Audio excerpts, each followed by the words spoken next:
Hey, it's Andrew Wilson with Londonlicious. We're outside of CHE Restobar, about to pop in and talk to Marvin, see what he's got on the menu for today. See you inside. Okay, we're inside now and we're checking out this really cool, funky studio type of New York feel to it. And what they cook here is Latin American food, which I absolutely love. It's amazing. If you haven't tried it, we're going to go talk to Marvin. You can see it firsthand, but you need to come down. Let's go take a look. Oh, chef, that looks amazing. Hey Andy, how you doing? We're actually here at CHE Restobar. We are. This is one of the dishes that we're actually serving tonight. This is a grill hanger steak.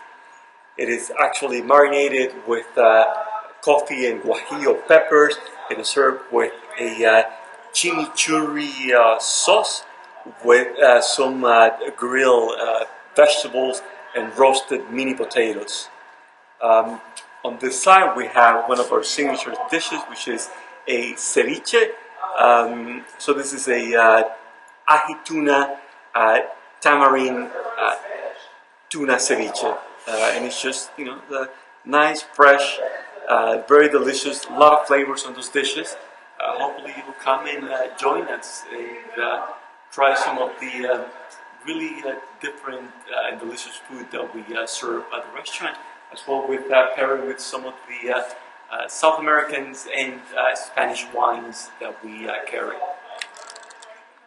Wow, what another amazing meal. I just love the flavors that come out of the Latin American cuisine. You got to come down, you got to try it out. Tell them I sent you and I said hello. We're off to the next restaurant. We'll see you there.